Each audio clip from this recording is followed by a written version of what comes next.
Cette semaine, dans Afrique, nous nous rendons dans le nord-est du Nigeria, une région qui lutte depuis 10 ans contre les attaques de Boko Haram.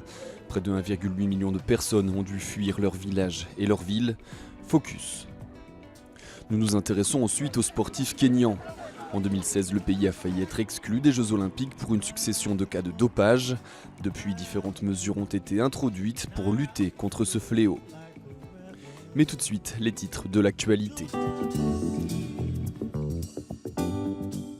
Des centaines de personnes se sont rassemblées à Khartoum lundi après que 6 manifestants, dont 5 élèves, ont été abattus lors d'un rassemblement contre la pénurie de pain et de carburant. Un incident qui a eu lieu à Al-Obeid, une ville qui était jusque-là très calme malgré les manifestations dans le pays. Si les Soudanais ne font pas assez d'efforts, cette révolution ne réussira pas.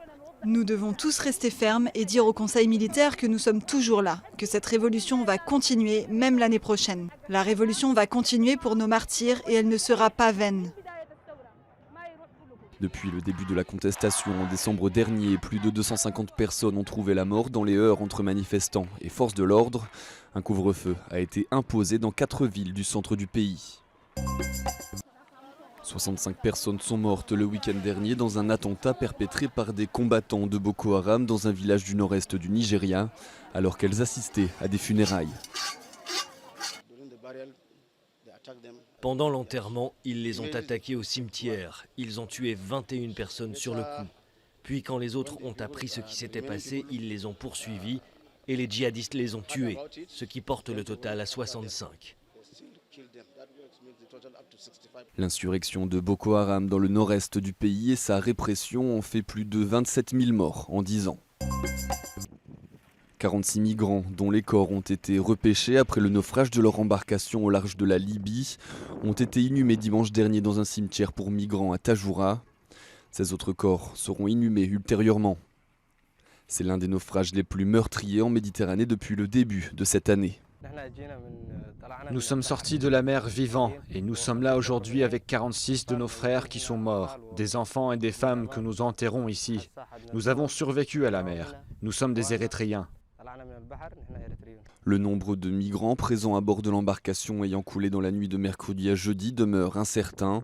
Les chiffres fluctuent selon les sources. Des milliers de Tunisiens et de Tunisiennes ont assisté samedi dernier aux funérailles de leur président Béji Caïd Essebsi, décédé jeudi 25 juillet à l'âge de 92 ans. Plusieurs chefs d'État et de gouvernement ont assisté à la cérémonie d'hommage. Essentiellement, je suis venu faire un dernier adieu à notre président de la République tunisienne, l'homme qui a réussi à maintenir la démocratie. Et ce n'est pas chose facile dans un pays tel que le nôtre. La mort du président tunisien a déclenché des craintes de troubles politiques dans un pays considéré comme une rare réussite à la suite des soulèvements du printemps arabe. De nouvelles élections présidentielles sont prévues pour le 15 septembre. Les responsables sanitaires congolais ont annoncé le décès d'un deuxième malade d'Ebola mercredi à Goma, à la frontière avec le Rwanda, après un premier cas diagnostiqué mi-juillet. Le rôle de la population est crucial dans la lutte contre une épidémie. On ne peut rien faire sans une population engagée. C'est pour ça que nous formons des personnes identifiées par la communauté pour pouvoir détecter au niveau communautaire des cas suspects de maladies à virus Ebola, mais aussi pour pouvoir entreprendre des interventions de prévention. Jeudi, pendant plusieurs heures, la frontière entre le Rwanda et la République démocratique du Congo était fermée suite au décès. De nouveaux cas de contamination au virus Ebola ont ensuite été détectés en seulement 24 heures à Goma. Le roi Mohamed VI a assisté à une cérémonie mardi pour marquer le 20e anniversaire de son accession au trône.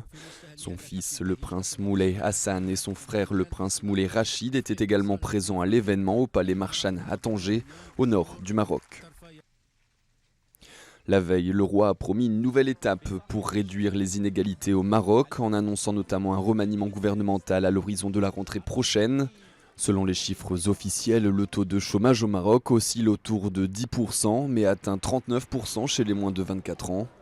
L'accès à des soins de santé de qualité reste problématique dans les zones rurales et les niveaux d'éducation sont faibles, un Marocain sur 3 étant analphabète.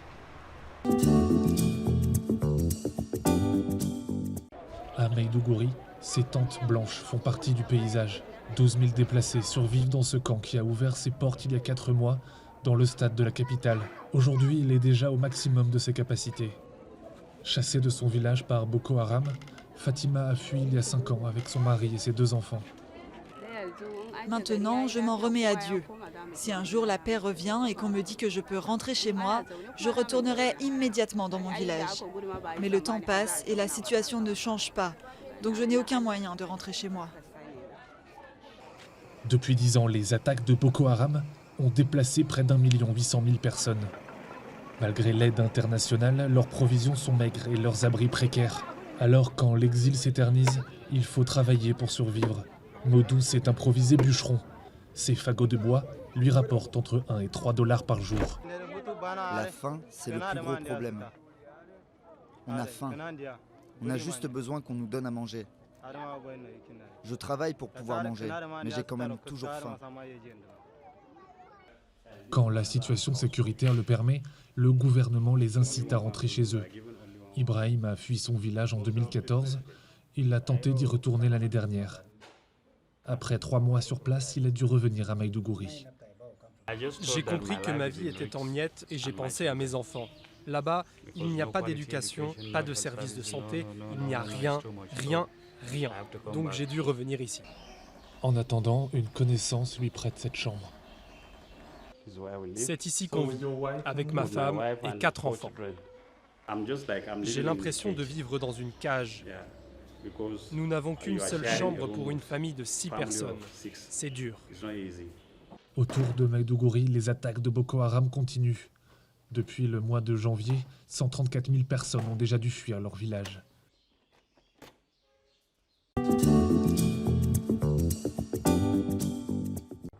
Le Kenya est reconnu pour les performances de ses athlètes. En 2019, sur les 100 meilleurs marathoniens mondiaux, 38 sont kenyans.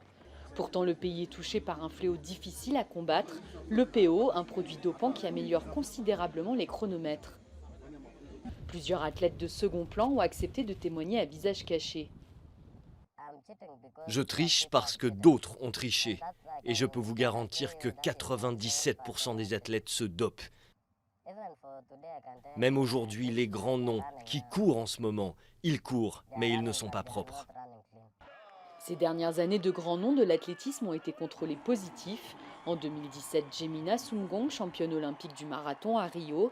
En 2018, c'est au tour d'Asbel Kiprop, champion olympique et triple champion du monde du 1500 mètres. Pour beaucoup d'athlètes de niveau intermédiaire, pas le choix. Sans dopage, impossible de rivaliser avec les stars et donc nourrir convenablement leur famille. J'ai dû en prendre pour pouvoir gagner ma vie, parce qu'il est impossible de rivaliser avec des personnes qui utilisent les substances dopantes et espérer pouvoir gagner quoi que ce soit. L'agence antidopage kenyane se bat depuis des années contre le dopage. Depuis sa création en 2016, le nombre de contrôles a été multiplié par 10. Le pays s'est même doté d'un laboratoire d'analyse. Nous avons tous regroupé nos efforts pour faire en sorte d'éduquer les athlètes, de leur expliquer les dangers du dopage. Nous en avons toujours un certain nombre qui n'écoutent pas, mais je peux vous dire que ceux qui n'écoutent pas ne s'en sortiront pas impunément. Une volonté politique affichée, même si le budget de l'agence antidopage a été réduit de 10% cette année.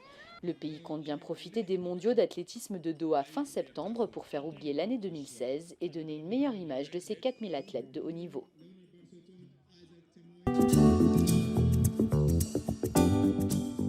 En séjour au Gabon, l'acteur afro-américain de renom Samuel L. Jackson a officiellement reçu mercredi un passeport gabonais des mains du ministre des Affaires étrangères. Je suis venu ici pour découvrir la terre de mes ancêtres. Je me suis senti le bienvenu, comme chez moi, depuis mon arrivée. Ce geste, hautement symbolique, découle d'une promesse faite par l'État gabonais en 2015 dans le cadre de l'organisation à Libreville de la décennie des Afro-descendants. La 17e édition du programme Basket Without Borders Afrique s'est tenue ce week-end à Saly au Sénégal. 60 jeunes venus de 29 pays africains y ont pris part. Pendant 4 jours, ils ont pu voir et échanger avec des stars de la NBA. Ce camp-là, ça nous permet d'améliorer notre jeu, chacun, parce que là, on a des coachs américains, des coachs africains, ce sont des professionnels. Ils savent bien ce qu'ils font. Alors, ils viennent, ils nous regardent, ils nous coachent, tout ça. Ils nous apprennent comment dribbler, comment faire un tir et tout ça. L'entraîneur des Knicks, David Fisdale, et Joel Embiid, le basketteur camerounais des 76ers de Philadelphie, étaient présents pour encadrer ces jeunes talents. C'est tout pour cette édition d'Afrique. Rendez-vous la semaine prochaine.